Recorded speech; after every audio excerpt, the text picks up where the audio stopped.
सभी मित्रों को जय सिया राम, जय जय हनुमान। मित्रों, नवतारा सीरीज में पिछले 2 वीडियो में हमने बात की थी अश्वनी नक्षत्र से लेकर आश्लेषा नक्षत्र तक और मघा नक्षत्र से लेकर ज्येष्ठा नक्षत्र तक नक्षत्रों के देवता कौन है, उनके ग्रह स्वामी कौन है, उनकी आकृति क्या है, उनके मित्र पशु और उनके मित्र वृक्ष कौन से हैं, उन नक्षत्रों के मंत्र क्या है। दोस्तों, इस वीडियो में हम बाकी के 9 नक्षत्रों को कवर करेंगे। मूल नक्षत्र से लेकर रेवती नक्षत्र तक के ऑब्जेक्ट्स की बात करेंगे। तो आइए वीडियो को शुरू करते हैं।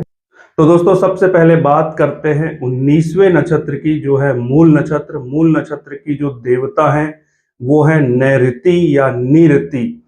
दोनों तरह से बोला जाता है। वास्तव में ये एक नेगेटिव एनर्जी है, यानी राक्षसी शक्ति माना गया है। घर के वास्तु में नैऋत्य कोण पर इनका अधिकार माना गया है। तो ये मूल नक्षत्र के देवता हैं। और मूल नक्षत्र के जो ग्रह स्वामी हैं वो हैं केतु देव। इस नक्षत्र की जो आकृति है वो सिंह यानी लॉयन के पूंछ के समान है। इस नक्षत्र के जो मित्र पशु हैं वो है कुत्ता यानी मेल डॉग। और इस नक्षत्र के जो मित्र वृक्ष हैं वो है साल का वृक्ष। इस नक्षत्र के लिए आप ओम निऋतये नमः या ओम मूलाय नमः मंत्र का जाप कर सकते हैं। दोस्तों, अब बात करते हैं 20वें नक्षत्र की। तो 20वां नक्षत्र जो है वो है पूर्वाषाढ़ा नक्षत्र। पूर्वाषाढ़ा नक्षत्र के जो देवता हैं वो है जल देवता। इस नक्षत्र के जो नक्षत्र स्वामी ग्रह हैं वो हैं शुक्रदेव। इस नक्षत्र की जो आकृति है वो हाथी के दांत के समान है। इस नक्षत्र के मित्र पशु हैं वो है मेल मंकी यानी बंदर। और इस नक्षत्र के जो मित्र वृक्ष हैं वो है जामुन का वृक्ष और मौलसरी का वृक्ष। और इस नक्षत्र के लिए आप ओम पूर्वाषाढ़ाभ्याम नमः या ओम अपभ्यो नमः इनमें से किसी भी मंत्र का जाप कर सकते हैं। दोस्तों, इसके बाद बात करते हैं 21वें नक्षत्र की। तो 21वां जो नक्षत्र है वो है उत्तराषाढ़ा नक्षत्र। पूर्वाषाढ़ा और उत्तराषाढ़ा नक्षत्र युगल नक्षत्र माने जाते हैं। तो 21वां नक्षत्र जो है वो है उत्तराषाढ़ा नक्षत्र। इस नक्षत्र के जो देवता हैं वो है विश्वदेव, विश्वदेवा यानी 10 शक्तियां, 10 सकारात्मक शक्तियों को विश्वदेवा कहा जाता है या विश्वदेवा कहा जाता है। तो उत्तराषाढ़ा नक्षत्र के ये देवता हैं। इस नक्षत्र के जो ग्रह स्वामी हैं वो हैं सूर्यदेव। और इस नक्षत्र की जो आकृति है वो चारपाई के समान है, तखत या चारपाई। और कुछ शास्त्रों में उत्तराषाढ़ा नक्षत्र के लिए की जो आकृति है उसको हाथी की सूंड कंसीडर किया है। हाथी की सूंड की तरह ये नक्षत्र है और इसलिए इसके देवता गणेश जी को भी माना गया है। और इस नक्षत्र के जो मित्र पशु हैं वो है नेवला। इस नक्षत्र के मित्र वृक्ष हैं कटहल का वृक्ष। और इस नक्षत्र के लिए आप ओम उत्तराषाढ़ाभ्याम नमः या ओम विश्वदेवेभ्यो नमः मंत्र का जाप कर सकते हैं। दोस्तों, इसके बाद बात करते हैं 22वें नक्षत्र की। तो 22वां नक्षत्र जो शास्त्रों में है वो है अभिजित नक्षत्र। लेकिन मैंने आपको पहले वीडियो में बताया था कि अभिजित नक्षत्र का उपयोग ज्यादातर मुहूर्त में किया जाता है, इसलिए ज्योतिष की गणनाओं में उसका कंसीडर नहीं किया जाता। तो यहाँ पर जो हम 22वां नक्षत्र ले रहे हैं वो है श्रवण नक्षत्र। श्रवण नक्षत्र के जो देवता हैं वो हैं भगवान विष्णु यानी नारायण। और इस नक्षत्र के जो स्वामी ग्रह हैं वो हैं चंद्रदेव। इस नक्षत्र की जो आकृति है वो वामन के 3 पग की तरह है। वामन अवतार की कथा आप सभी ने सुनी होगी कि एक ब्राह्मण बालक बन के भगवान नारायण ने राजा बलि से 3 पग भूमि मांगी थी। तो इस तरह की एक कथा है। उसी वामन के 3 पग की तरह की आकृति है श्रवण नक्षत्र की। इस नक्षत्र के जो मित्र पशु हैं वो है फीमेल मंकी यानी बंदरिया। शब्द कहने में अच्छा नहीं लगता है लेकिन कहना पड़ेगा। फीमेल मंकी यानी बंदरिया श्रवण नक्षत्र के मित्र पशु हैं। और श्रवण नक्षत्र के मित्र वृक्ष जो हैं वो है आक का वृक्ष, जिसको मदार भी कहा जाता है, जिसके पत्ते हनुमान जी को चढ़ाए जाते हैं और जिसके फूल भगवान शिव को चढ़ाए जाते हैं। वो आक का वृक्ष या मदार का वृक्ष श्रवण नक्षत्र के मित्र वृक्ष हैं। और इसके लिए आप ओम विष्णवे नमः या ओम श्रवणाय नमः, इनमें से किसी भी मंत्र का जाप कर सकते हैं। दोस्तों इसके बाद बात करते हैं 23वें नक्षत्र की, तो वो है धनिष्ठा नक्षत्र। धनिष्ठा नक्षत्र के जो देवता हैं वो हैं वसु देवता। अब वसु देवता कौन है? तो दोस्तों प्रजापति दक्ष की एक पुत्री हैं वसु, जिनका विवाह धर्म के साथ हुआ था और उनसे 8 संतानों का जन्म हुआ था। उन 8 संतानों को वसु कहा जाता है, वसुदेव कहा जाता है। तो वो 8 जो है वो सकारात्मक शक्तियां हैं जो सफलता सुख समृद्धि देने में सक्षम हैं और देती हैं। तो वसु जो है वो धनिष्ठा नक्षत्र के देवता हैं। धनिष्ठा नक्षत्र के जो ग्रह स्वामी हैं वो हैं मंगल देव।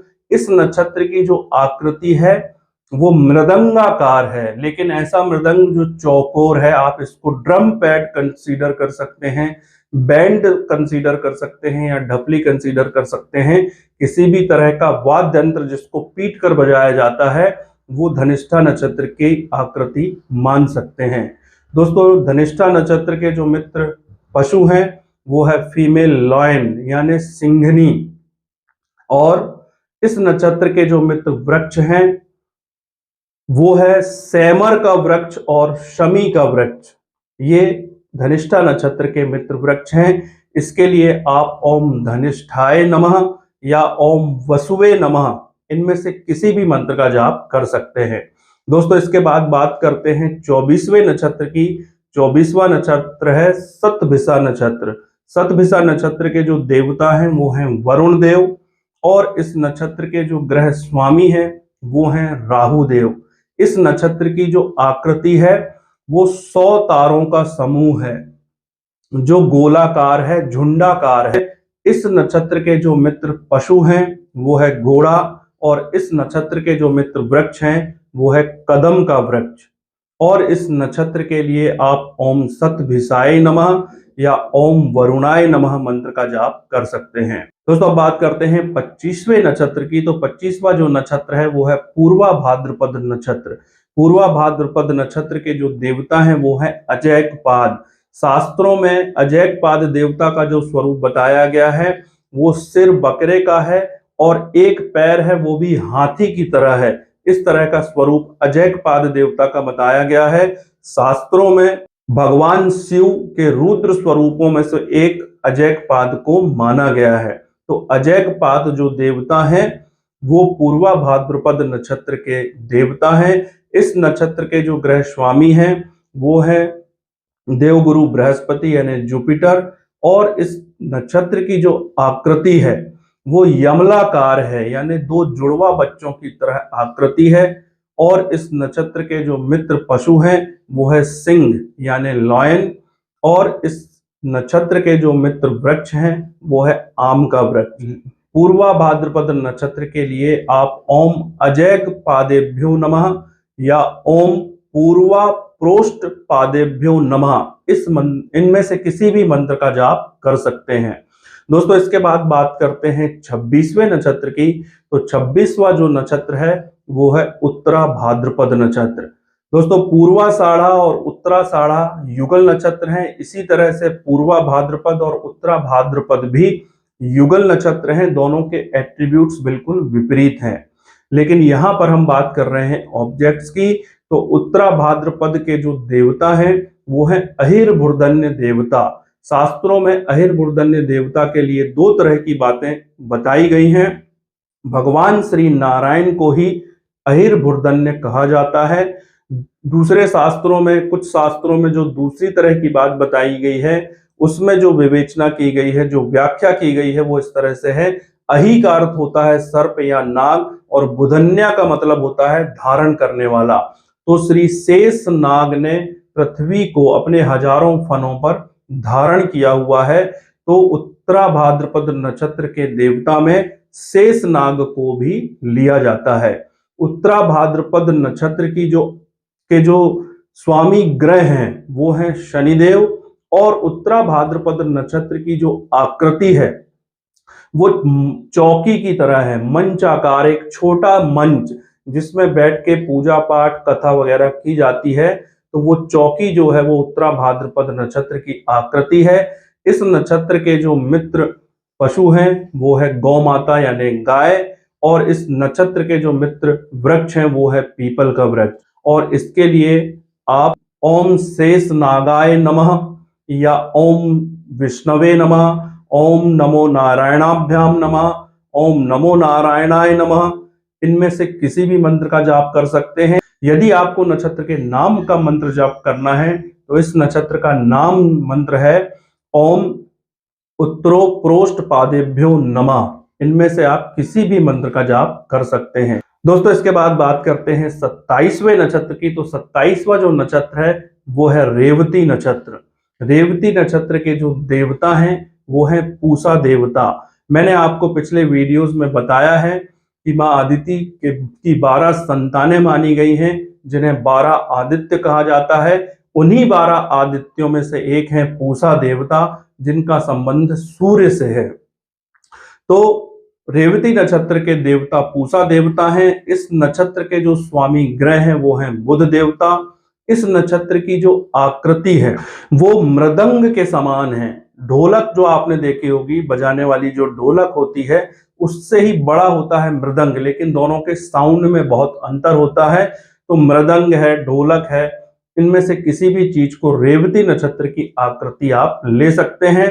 रेवती नक्षत्र के जो मित्र पशु हैं वो है फीमेल एलिफेंट यानी हथिनी, और इस नक्षत्र के जो मित्र वृक्ष हैं वो है महुए का वृक्ष। महुआ, महुआ आपने सुना होगा जिससे शराब भी बनती है। महुए के पेड़ में एक ऐसी एनर्जी होती है जो जब आकाश में बिजलियां कड़कती हैं तो उसकी एनर्जी को अपनी तरफ सबसे जल्दी खींच लेता है। वही महुआ का पेड़ रेवती नक्षत्र का मित्र वृक्ष है। और रेवती नक्षत्र के लिए आप ओम पूषाय नमः मंत्र का जाप कर सकते हैं। तो दोस्तों इस वीडियो में हमने जो बाकी जो 9 नक्षत्र थे उनकी बात की। अब हमारे 27 नक्षत्रों के ऑब्जेक्ट्स हमने इस वीडियो में पूरे किए हैं। इसके बाद जो वीडियो की श्रृंखला होगी उसमें हम ये चर्चा करेंगे कि इन नक्षत्रों के ऑब्जेक्ट्स को किस तरह से उपयोग करना है। नव तारा ज्योतिष कितना पावरफुल टूल है। ज्योतिष की इस नव तारा पद्धति को भगवान श्री कृष्ण ने भी अपने जीवन में उपयोग किया है। तो अपने जीवन में हम कैसे नव तारा ज्योतिष का उपयोग करके अपने जीवन को सफलता, सुख और समृद्धि की दिशा में आगे बढ़ा सकते हैं। कैसे कुदरत से यानी प्रकृति से हम बहुत ज्यादा सहयोग ले सकते हैं, सहायता ले सकते हैं, और कैसे अपने जीवन को बैलेंस कर सकते हैं, संतुलित कर सकते हैं, प्रकृति के साथ हम अलाइन कर सकते हैं। दोस्तों नक्षत्रों के संबंध में एक बात जानना बहुत ज्यादा जरूरी है कि जब भी हम किसी व्यक्ति की कुंडली देखते हैं तो उसमें सबसे पहले हम देखते हैं हाउस को यानी भाव को, घर को, उसके बाद देखते हैं राशि को, फिर देखते हैं हम ग्रहों को। लेकिन इन सबसे भी ज्यादा जो महत्वपूर्ण चीज है वो है नक्षत्र। नक्षत्रों को देखे बिना आप बहुत बारीकी से, बहुत गहराई से कुंडली का अध्ययन नहीं कर सकते हैं। तो हर घर पर, हर ग्रह पर और हर राशि पर नक्षत्रों का प्रभाव जरूर है। तो नक्षत्र का जो विज्ञान है, यदि आप इस विज्ञान को समझते हैं, इस पर काम करते हैं, तो आप लोगों के समस्याओं का बहुत ही सटीक तरीके से समाधान कर सकते हैं। आप ज्योतिष में प्रेडिक्शन बहुत बढ़िया कर सकते हैं और लोगों की बहुत ज्यादा मदद कर सकते हैं उनकी समस्याओं को सुलझाने में, उनकी डिजायर यानी उनकी इच्छाओं की पूर्ति करने में। तो दोस्तों इस तरह का ये नक्षत्र विज्ञान है जिसकी चर्चा हम अपने वीडियोस में करते रहेंगे। आपने मेरी बातों को बहुत गंभीरता से सुना, इसके लिए आपको बहुत बहुत धन्यवाद। नमस्कार।